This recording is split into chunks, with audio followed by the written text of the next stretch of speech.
like just to name things. Mm-hmm.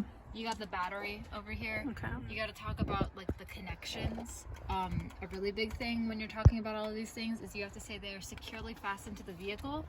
They are not cracked or broken, and when it applies, they are not leaking.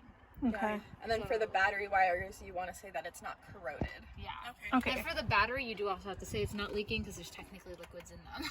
Okay, and then the So wires, it's the kinda connections are the ones in there? Yeah, like these two. So you have to say all the wires are properly connected. There's no signs of corrosion. You kind of shake it a little bit. You're like, it is securely fastened to the frame of the vehicle. It's not cracked or broken. And then you got the coolant reservoir. It is at the cold fill line, and it is cold currently, so that is correct. Okay. And you like shake it, and you're like, it's not cracked, bent, or broken. It's securely fastened to the frame of the vehicle, and it is not leaking. And then you got to talk about the hoses that are connected to all of it. So the hoses are securely fastened, not, like ripped or broken in any way, and they are not leaking. They are properly fastened. And you got oil dipstick, or the oil dipstick and the reservoir. You don't actually have to check it. You just have to explain how you would check it. So you're like, when the car is cool, you take out the dipstick, wipe it off, put it back in, take it back out, check. And then we've got the transmission dipstick. So this one, you check when it's hot, that one specifically, and you do the same thing, basically take it out, wipe it off, put it back in, take it out. Again, easier said than done. They're ridiculously long. Okay, so you just have to explain it to Yeah. them. Okay. And then you've got to be like, and obviously they are all securely fastened to the vehicle, not cracked, bent, broken, or leaking. Everything is in the proper place. I believe this is technically like the fan shroud, or like the fan box. Is that what it's called? I don't know. Either way, this is like where the filter is. So you have to like unclamp it to like take it out and stuff. So you got to be like it's securely fastened. All of the clamps are in the proper place. All the hoses are securely fastened and connected. It's not cracked, Wait, bent, what or clamps broken. are these? These. Okay. Yeah. And then you've also got to mention that all of the wires, so these are not hoses, they're wires, everything covered by this like ribbing. So you've got to mention that they are all properly secured and covered and connected.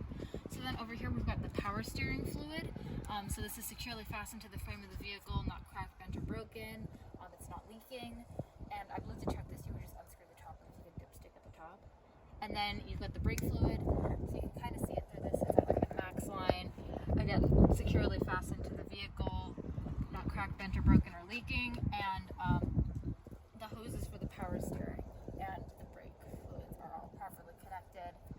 Go down to like the power steering column over here, which is that like metal thing right here. Oh, okay. Yeah, so properly connected, secure to the vehicle.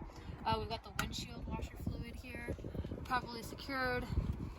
Honestly, could probably use a little bit more. Either way, not cracked, bent, broken, or leaking. And then all of the wires are properly covered. You need to mention that in this box is where the extra spark plugs are. No, those are in the van. So this is the fuse. Those are the fuses. The fuses. So it's the fuse because it's the fuse box, obviously. That's where the extra fuses are. Okay. And then you've got to talk about this over here. So this is a serpentine belt. It's run by that. So you've got to mention how that is the serpentine belt, and it doesn't have any more than 2/3 of an inch of play. Oh no. 3/4. 3/4 of an inch of play, because I know what 3/4 of an inch of play would feel like. Do you have to like pull it and tell them? You don't have to touch it necessarily. Sometimes I think like if it's like a bus or something, you have to have like a stick to poke it with. But we're not a bus; we're a passenger vehicle. So this shiny bit up here, that is the alternator. You have to mention that and say that it is run by the serpentine belt, secured to the vehicle, securely fastened. And then the other two are the AC and the water pump. So I think the AC is on this side, and you kind of just vaguely point because you can't actually see it. Oh, okay. AC part is down there. Or was it It's in here.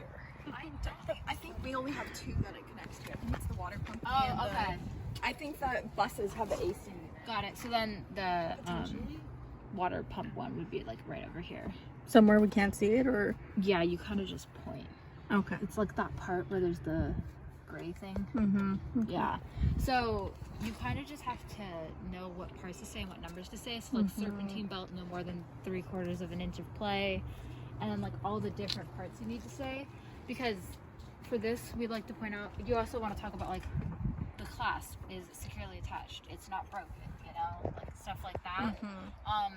Because really it's about getting enough points. It's not about saying everything correctly. Like it's okay to miss things as long as you said enough overall about things to get it right. Stands for an air compressor for the serpentine belt. We don't have that. That's for buses. Cool. So it's just the water pump and alternator that you need to mention. So yeah, alternator was the shiny one, and then water pump you can see from this side. Okay. And you have to mention that they are run by the serpentine belt. Yep. So yeah, that's all of that. And then kind of how else you would start it is if we closed it, you would look at the entire frame of the vehicle and you'd be like, it's not cracked, it's not leaning in any way. You gotta look under and be like, there's no obvious leaking happening. And then you've kind of also gotta go, like the hood is securely attached. The windshield is not cracked, bent, or broken, or missing. The windshield wipers are like, I don't know what the word is, supple. They're not brittle. Like, They're juicy. they're old. Like, they're gonna get rid of the water when it's there. You gotta kind of pull on the grill and be like, the grill is securely fastened to the vehicle, not Really? cracked, bent, broken, or missing. And then you've gotta be like, so this is. And then the bumper. And we as start well. off like that, or You do have to we do the it bumper. after? You have to say that the license plate is there and it's securely fastened to the car. And then you gotta be like, headlight, and then high beam, Low securely, or low beam, sorry. No, low beams on the outside, high beams low on the beam, inside. high beam, yeah. So then you gotta be like securely fastened, not cracked, bent, or broken, and it's the correct color. Turn signal / hazard light, securely fastened, not cracked, bent, or broken, and it is the right color. And then you'd basically do the same thing on this side, and you'd say all of those things again. And then yeah, like you gotta push down on things, be like, is this here? It's not hologram. And do we do that before or after? Does it matter? Like before we open the hood up? Sometimes they'll tell you specifically what you need to do. I usually like to start with like the frame and everything like this first, and then go into under the hood. Yeah, that makes sense, yeah. And then go to like behind the wheel, and then just like go around the van from there. Yeah. Okay.